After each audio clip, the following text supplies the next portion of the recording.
이 시간 예배의 자리에 나오신 여러분을 축복합니다. 오늘 저는 앞서 읽은 마태복음 18장 21절부터 35절까지의 본문으로 불쌍히 여김이 마땅하지 아니하냐라는 제목의 설교를 하려고 합니다.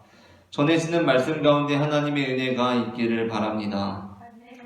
마태복음 6장 14절부터 15절에서 예수님께서는 너희가 사람의 잘못을 용서하면 너희 하늘 아버지께서도 너희 잘못을 용서하시려니와 너희가 사람의 잘못을 용서하지 아니하면 너희 아버지께서도 너희 잘못을 용서하지 아니하시리라 라고 말씀하셨던 바 있습니다.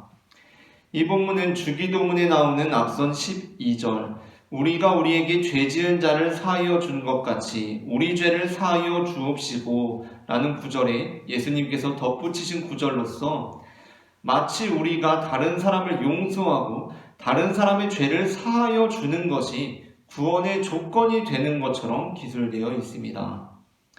오늘 본문의 마지막 구절 역시 마찬가지입니다. 35절입니다. 너희가 각각 마음으로부터 형제를 용서하지 아니하면 나의 하늘 아버지께서도 너희에게 이와 같이 하시리라. 이러한 구절들 속에서 우리는 마치 앞으로 있을 구원을 받기 위해 다른 사람들을 용서하고 그들의 죄를 사하는 삶을 살아야만 할 것 같은 느낌을 받게 됩니다. 하지만 우리는 앞으로 미래에 있을 구원을 받기 위해서 그 구원의 조건을 충족시키기 위해서 다른 사람들을 용서하는 삶을 살아가는 사람들이 아닙니다. 오히려 우리는 이미 받은 구원에 감사함으로 그렇게 행하는 사람들입니다. 예수님께서는 앞선 구절을 통해 그것을 분명히 말씀하시고 계십니다. 오늘 본문 23절부터 34절에 나오고 있는 비유입니다.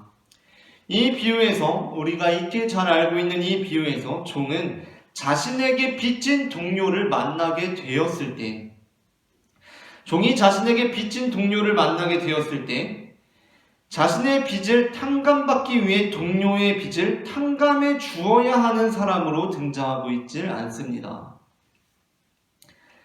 무슨 얘기냐 하면 이 종이 자신에게 빚진 동료를 만나게 되었을 때 이 종이 자신의 빚을 탕감받기 위해서 내가 저 동료의 빚을 탕감해 주어야 하는 사람으로 등장하고 있지 않다는 것입니다. 그러니까 이 종은 앞으로 있을 탕감이나 미래에 있을 탕감에 대한 조건으로서 반드시 동료의 빚을 탕감해 주어야 하는 사람이 아닙니다. 종은 어떠한 사람입니까? 그렇다면 이 종은 어떠한 사람입니까? 이 종은 자신에게 빚진 동료를 만나게 되었을 때 이미 탕감받은 사람으로 등장하고 있습니다. 이 종은 자신에게 빚진 사람을 만났을 때 이미 탕감받은 사람으로 등장하고 있습니다. 그러므로 사실 그는 자신의 빚을 이미 탕감받았기 때문에 다른 사람의 빚을 탕감해주는 것이 마땅한 사람으로 등장하고 있다는 것입니다. 종은 이미 아무런 조건이 없이 자신의 빚을 다 탕감받았습니다. 그래서 그는 자신의 빚을 이미 탕감받았기 때문에 다른 사람의 빚을 탕감해주는 것이 마땅한 사람으로 등장하고 있다는 것입니다. 이것은 그가 앞으로 있을 탕감을 받기 위해서 동료의 빚을 탕감해 주어야 하는 상황과는 분명히 다른 상황입니다. 그러니까 그가 다른 사람의 빚을 탕감해 주는 것은 어떠한 의무에서 하는 것이 아니라 마땅히 당연히 해야 하는 일로서 지금 그렇게 하는 것이 당연한 상황이라는 것입니다. 그러한 맥락에서 볼 때 하나님께서는 우리에게 구원을 받기 위해 용서하라고 말씀하시지 않으십니다. 이미 우리에게 구원을 베풀어 주셨습니다. 이미 우리에게 구원이 베풀어졌습니다. 그리고 그에 합당한 삶을 살아가라고 요청하고 계시는 것입니다. 이사야 5장 1절부터 7절 역시 이렇게 말씀하고 있습니다. 조금 긴 말씀이지만 제가 읽어보도록 하겠습니다. 나는 내가 사랑하는 자를 위하여 노래하니 내가 사랑하는 자의 포도원을 노래하리라. 내가 사랑하는 자에게 포도원이 있으며 심히 기름진 사내로다. 땅을 파서 돌을 제하고 극상품 포도나무를 심었도다. 그 중에 망대를 세웠고 또 그 안에 술틀을 팠도다. 좋은 포도 맺기를 바랐더니 들포도를 맺었도다. 예루살렘과 유다 사람들아 구하노니 이제 나와 내 포도원 사이에서 사리를 판단하라. 내가 내 포도원을 위하여 행한 것 외에 무엇을 더할 것이 있으랴. 내가 좋은 포도 맺기를 기다렸거늘 들포도를 맺으면 어찌 됨인고. 이제 내가 내 포도원에 어떻게 행할지를 너희에게 이르리라. 내가 그 울타리를 걷어 먹힘을 당하게 하며 그 담을 걸어 짓밟히게 할 것이요. 내가 그것을 황폐하게 하리니 다시는 가지를 자름이나 북을 돋우지 못하여 찔레와 가시가 날 것이며 내가 또 구름에게 명하여 그 위에 비를 내리지 못하게 하리라 하셨으니 무릇 만군의 여호와의 포도원은 이스라엘 족속이요 그가 기뻐하시는 나무는 유다 사람이라. 그들에게 정의를 바라셨더니 도리어 포악이요 그들에게 공의를 바라셨더니 도리어 부르짖음이었도다. 아멘. 이사야 본문에서 하나님께서는 이스라엘 족속과 유다 사람들에 대한 심판을 말씀하십니다. 그런데 그들을 하나님께서 심판하시는 그 이유가 무엇입니까? 그들이 스스로 구원받을 조건을 충족하지 못하였기 때문입니까? 그들이 스스로 열매 맺을 만한 삶을 살지 못하였기 때문입니까? 그것이 아닙니다. 하나님께서는 분명히 이렇게 말씀하고 계십니다. 기름진 산에다 땅을 파서 돌을 제하고 극상품 포도나무를 내가 심었다라고 말씀하고 있습니다. 그들이 먼저 행하신 하나님의 구원에 상응하는 삶을 살아내지 못했기 때문에 하나님께서는 그들을 심판하신다라고 말씀하신다는 것입니다. 만군의 여호와 하나님께서는 이미 그 땅을 파서 돌을 제하고 극상품 포도나무를 심으셨습니다. 먼저 그들의 빚을 탕감하여 주신 것입니다. 그런데 그것에 상응하는 삶을 살지 못할 때 하나님께서는 그들을 책망하시는 모습을 우리는 볼 수 있습니다. 하지만 여전히 많은 그리스도인들이 용서하는 삶을 살아갈 때 마치 구원을 받기 위해서 용서하는 삶을 살아가는 사람들처럼 살아가고 있습니다. 비단 용서뿐만이 아니라 어떠한 신앙생활을 함에 있어서 모든 것들을 구원을 받기 위해서 하는 것처럼 하면서 살아가고 있습니다.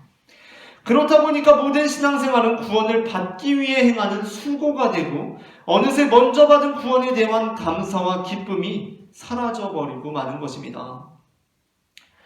칼 막스는 공장에서 나오는 노동자들의 표정을 보면서 자본주의의 위험성을 직감했다고 합니다. 공장에서 나오는 노동자들의 표정을 보면서 칼 막스는 자본주의의 위험성을 직감했다고 합니다. 사실 철저한 자본주의적 관점에 따르면 모든 거래는 상호 간의 만족으로 이어져야 합니다. 우리 한번 생각해 봅시다. 자본주의 사회에서 사과를 파는 사람이 있습니다. 그리고 사과를 사는 사람이 있습니다. 그러면 어떠한 결과가 나와야 합니까?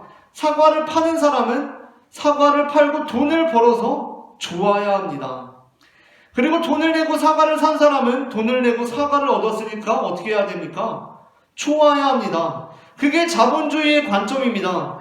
그런데 막스는 다른 시장은 모르겠지만 노동시장에서는 그러한 결과가 나타나지 않는 것에 주목하게 되었습니다.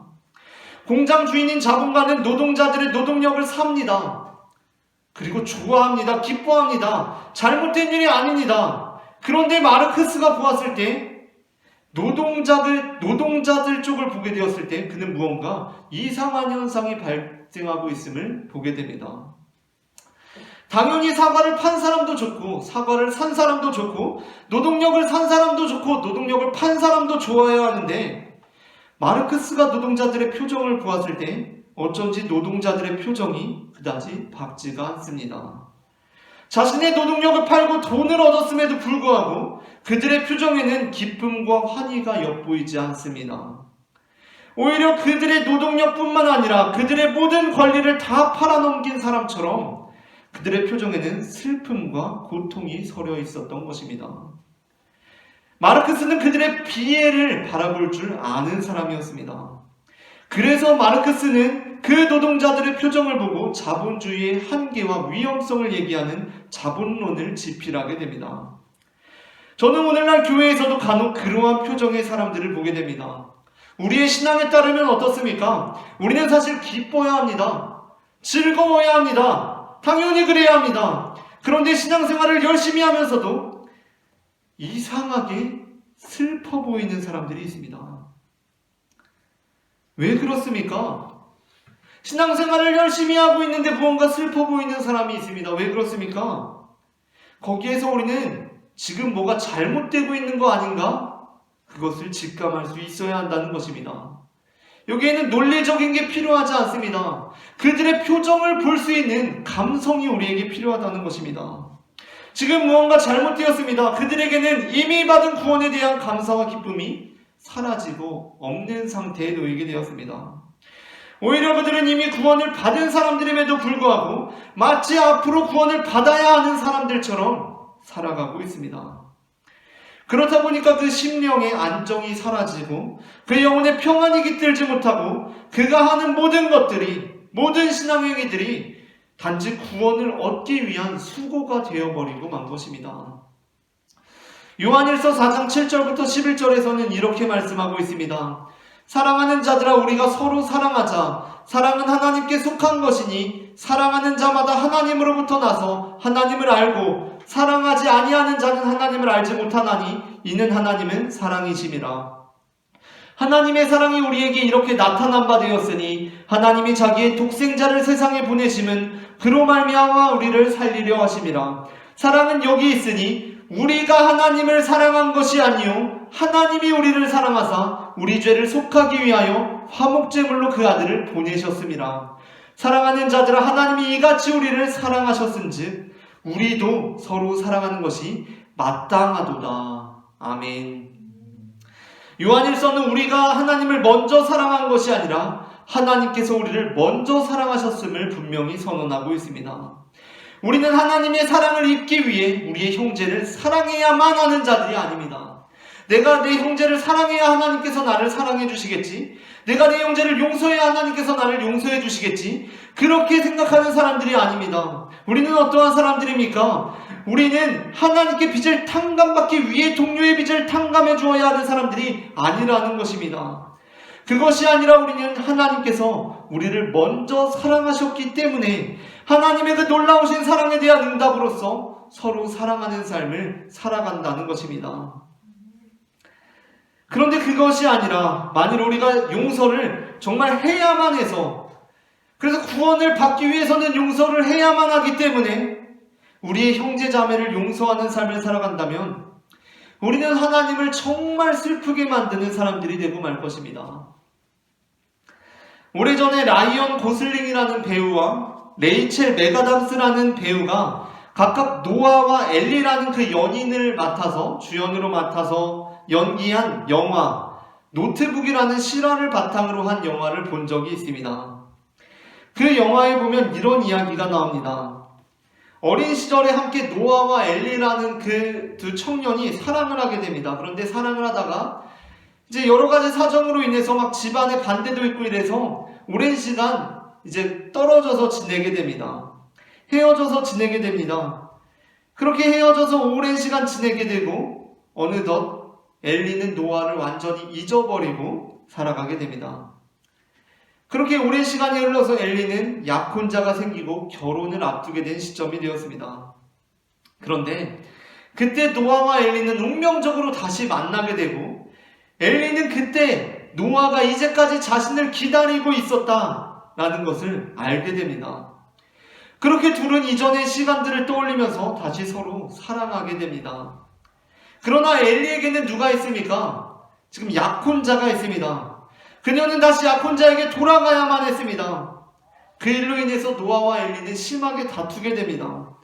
불과 며칠임에 불과했지만 이전에 그들이 사랑했던 그 추억이 있기 때문에 그들의 사랑은 뜨겁게 불타올랐고 이제 다시 돌아가야만 하는 상황 속에서 노아와 엘리가 다투게 됩니다. 근데 이 노아는 어린 시절부터 굉장히 자유로운 영혼이었습니다. 이 자유로운 영혼의 노아가 엘리를 설득하면서 이렇게 말합니다. 네가 진짜로 원하는 삶이 뭐야? 라고 엘리에게 물어봅니다. 엘리, 네가 진짜로 원하는 삶이 뭐야? 10년 뒤에, 20년 뒤에 네가 진짜로 원하는 사람이 누구야? 누구와 함께 있고 싶어? 너가 원하는 게 뭐야? 라고 노아는 그렇게 소리칩니다. 엘리는 그 말을 듣고 고통스러워합니다. 노아가 What do you want? 네가 원하는 게 뭐야? 라고 물어보니까 엘리는 고통스러워합니다. 그렇게 고통스러워하면서 엘리는 어린 시절부터 세상의 시선과 주변의 평판에 지나치게 신경을 쓰면서 살던 인물이었기 때문에 이 엘리가 그 물음을 듣고 엘리는 이렇게 대답합니다. 고개를 가로저으면서 이렇게 고백합니다. I have to go 라고 말합니다. 무슨 말입니까? 나는 가야만 해 라고 대답합니다. 노아는 What do you want? 라고 묻고 있는데 엘리는 I want to go가 아니라 I have to go 라고 대답한다는 것입니다. 이 말이 노아의 마음을 아프게 합니다. 찢어지게 합니다. 그 이유는 첫째 무엇입니까? 당연히 그녀가 다시 약혼자에게 돌아갔기 때문입니다. 그런데 그 노아의 마음을 찢어지게 하는 그 두 번째 이유가 있습니다. 무엇입니까? 그녀가 여전히 성인이 되었음에도 불구하고 자신의 삶을 솔직하고 충실하게 행복하게 살아낼 사람으로 자라나지 못했기 때문이었습니다. 그래서 엘리는 노아에게 I have to go. 나는 가야만 해 라고 말했고 엘리의 그 말이 노아를 슬프게 만들었습니다. 그러나 여러분, 이 엘리의 말이 단지 노아만 슬프게 만들었다고 생각한다면 오산입니다. 영화에는 나오지 않지만 만약에 엘리가 자신의 약혼남에게 돌아가서 사실 이런저런 사정이 있었는데 나는 와야 해서 왔어 라고 말했다고 생각해 봅시다. 다른 어떤 이유에서가 아니라 저기 I have to come. 나는 와야 해서 왔어 라고 말했다고 생각해 봅시다. 나는 사실은 그 사람이랑 영원히 살고 싶어. 노아랑 있는 게 더 좋아. 그런데 와야 하니까 왔어 라고 약혼자에게 말했다고 생각해 봅시다. 그 말을 들은 약혼남의 심정이 어떻겠습니까?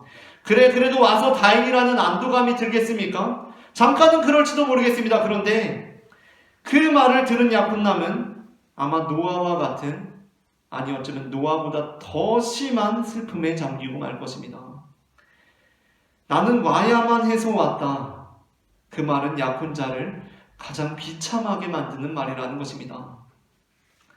우리는 이 땅에 살아가면서 용서하며 살아갑니다. 그런데 왜 용서하면서 살아가십니까? 왜 용서하면서 살아가십니까? 우리는 용서를 해야 해서 용서하면서 살아갑니다. 우리는 예배를 드립니다. 예배를 왜 드립니까? 예배를 드려야 하기 때문에 예배를 드립니다. 헌금은 해야 합니까? 헌금해야 해서 합니다.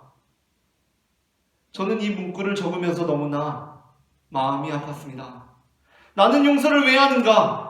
용서해야 해서 합니다. 예배 왜 드리는가? 예배 드려야 돼서 드립니다. 헌금 왜 하는가? 헌금해야 해서 합니다. 우리는 이미 구원을 받은 사람들임에도 불구하고 마치 구원과 상관없는 사람처럼 끝없는 수고와 노동으로 구원을 성취해야만 하는 사람처럼 고군분투하면서 아등바등하면서 이 구원의 길을 걸어가고 있다는 것입니다. 하나님께서 우리에게 용세야 예배 왜 드리냐? 라고 물으시는데 예배요? 드려야 되니까 드리죠. 제가 담임 목사인데 어떻게 안 드려요? 라고 말합니다. 용세야 너 헌금 왜 하니? 라고 물으시는데 헌금이요? 해야 하니까지 왜 하겠어요? 라고 말을 합니다. 그 말이 참 하나님께나 우리에게 슬픈 말이라는 것입니다.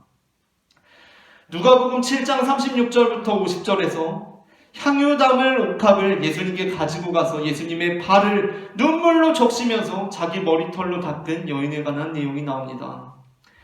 본문이 오늘 본문과 긴밀하게 연결되어 있는 것은 오늘 본문은 베드로의 질문으로 시작되고 있는데 누가복음의 본문은 베드로와 같은 이름 곧 시몬이라고 하는 한 바리새인이라고 하는 사람의 집에서 이루어지고 있기 때문이고 또한 예수님께서 이 본문 안에서 오늘 본문과 아주 유사한 말씀을 하시기 때문입니다. 한 여인이 향유를 가지고 와서 그걸 예수님의 발에 부으면서 머리털로 예수님의 발을 닦는데 그때 예수님께서 누가복음 47장 41절부터 41절에서 오늘 본문과 아주 유사한 이런 말씀을 하십니다. 이르시되 빚 주는 사람에게 빚진 자가 둘이 있어 하나는 500데나리온을 졌고 하나는 50데나리온을 졌는데 갚을 것이 없으므로 둘 다 탕감하여 주었으니 둘 중에 누가 그를 더 사랑하겠느냐. 결론적으로 예수님께서는 이 본문에서 자신의 발에 향유를 부은 이 여인을 칭찬하십니다. 그 이유가 무엇입니까? 예수님께서는 그 여인이 자신을 사랑함으로 그 일을 했기 때문이라고 말씀하십니다.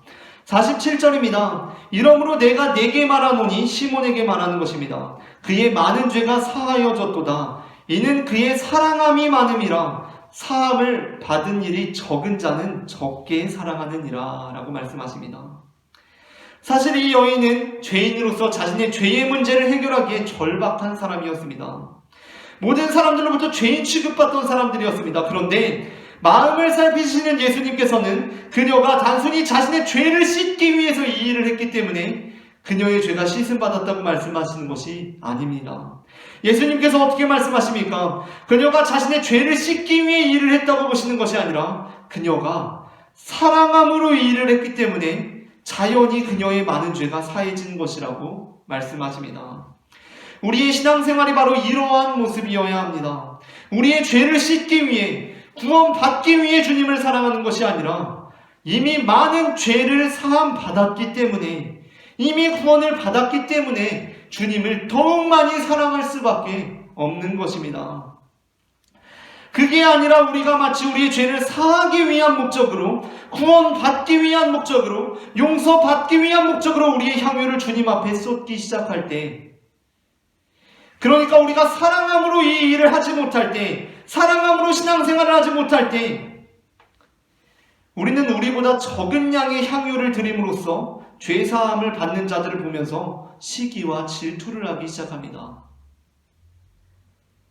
우리가 사랑함으로 이 일을 하지 못할 때, 단지 구원받기 위해, 용서받기 위해, 죄를 사하기 위한 목적으로 우리의 향유를 쏟기 시작할 때, 나보다 조금 향유 쏟고서 구원받고 용서받는 애가 미운 것입니다.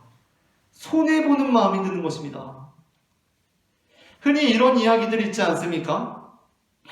어떤 사람이 임종 직전에 예수님을 믿고 구원받았습니다. 그러면 정상적인 그리스도인이라면 그것을 기쁘게 여기고 누구라도 임종 직전에라도 예수님 믿고 구원받을 수 있도록 애써야 합니다. 그런데 이런 경우가 있습니다. 누가 임종 직전에 예수님 믿고 구원받았다고 하는데 은근히 얄미운 것입니다. 임종 직전에 예수님 믿고 구원받았다고 노린 거 아니야? 막 이런 생각 들면서 짜증이 납니다. 나한테 악감정이 있거나 그런 사람한테는 더욱 심할 수도 있고, 신앙적으로 심각한 상태에 이미 놓인 사람이라면 단순히 악감정이 있거나 그런 사람들 뿐만 아니라 그냥 어느 누구라도 임종 직전에 별다른 수고를 들이지 않고 예수님 믿고 구원받았다는 게 짜증이 납니다. 심사가 뒤틀립니다. 왜 그렇습니까? 문제는 그에게 있거나 그와 나의 관계에 있는 것이 아닙니다. 문제는 지금의 내 상태에 있는 것입니다.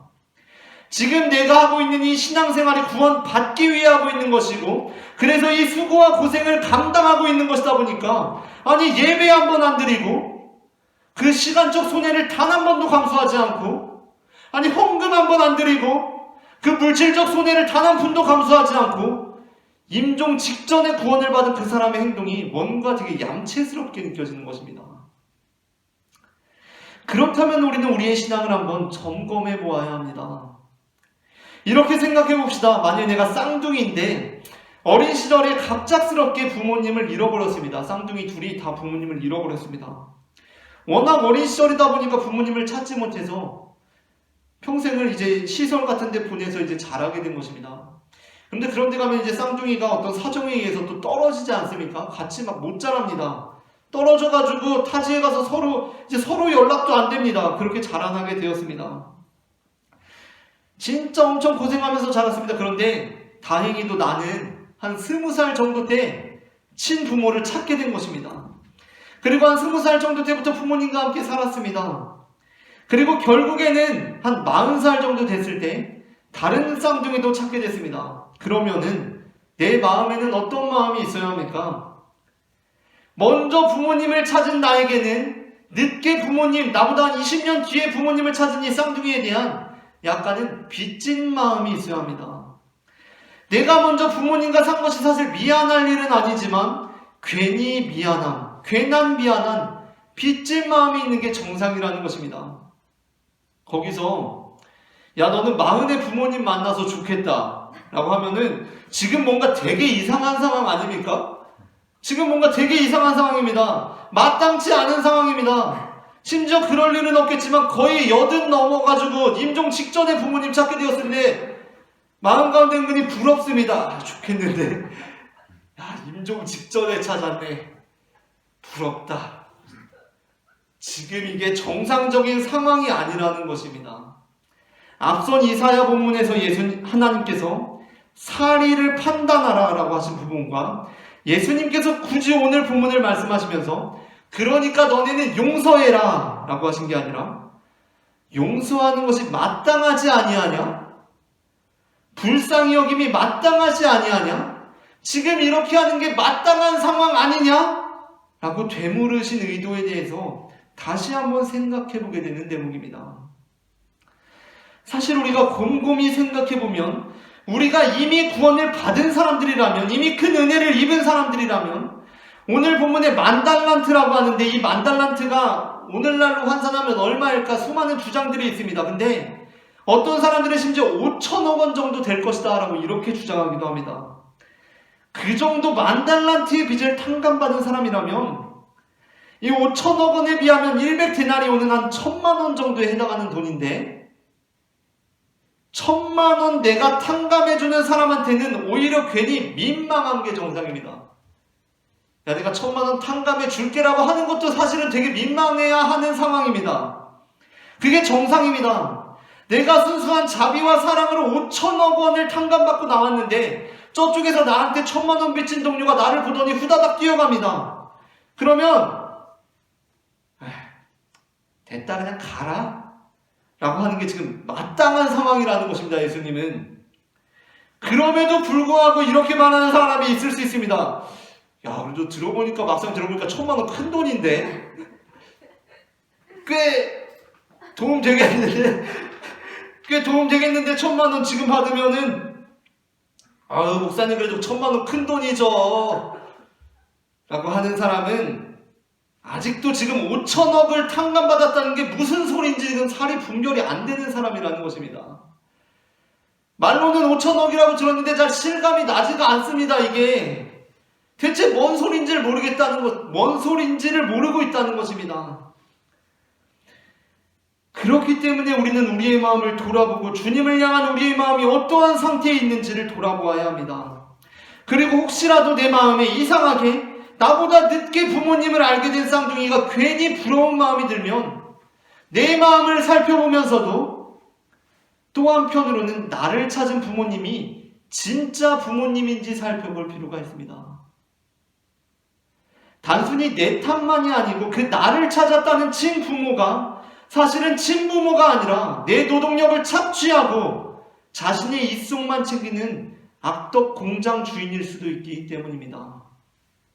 우리는 영민하게 반응해야 합니다. 그리고 사실 그간의 친부모가 아니고 악덕 공장업주라는 것이 밝혀졌다면, 나를 통해 자기 뱃속만 불리는 사기꾼이라면 우리는 그로부터 과감히 돌아서서 진짜 부모를 찾는 여정을 떠나야 한다는 것입니다. 여호와 하나님께서는 너는 용서해야 한다라고 말씀하시는 분이 아니라 우리가 마땅히 용서해야 하는 상황을 부여해 주시는 분이십니다. 당연히 용서해야지, 마땅히 용서해야지라는 상황을 우리에게 베풀어 주시는 분이라는 것입니다. 우리를 먼저 구원하시고 먼저 사랑하심으로써 우리가 마땅히 용서하고 마땅히 사랑하는 삶을 살아가게 하시는 분이십니다. 그분은 우리에게 긍휼과 은혜를 베푸심으로 우리가 마땅히 걸어갈 길을 제시해 주셨으며, 높은 보좌에서 낮고 낮은 이 땅 가운데 오셔서 우리를 향한 자신의 사랑을 확증하여 주셨습니다. 이 시간 우리 안에 하나님과 함께하는 참된 기쁨과 즐거움이 회복되기를 원합니다. 우리가 이미 구원을 받은 사람들로서 감사함으로 살아가는 자들이 되기를 원합니다. 하나님께서는 우리에게 이미 구원을 베풀어 주셨고 그 안에서 우리가 원하는 삶을 살아가기를 원하시면서 무엇보다 자유롭게 살아가기를 원하십니다.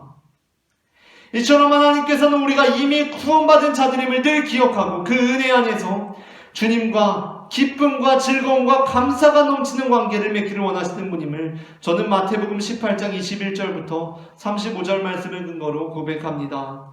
오늘 전해진 말씀 가운데 하나님의 은혜가 임했기를 바랍니다.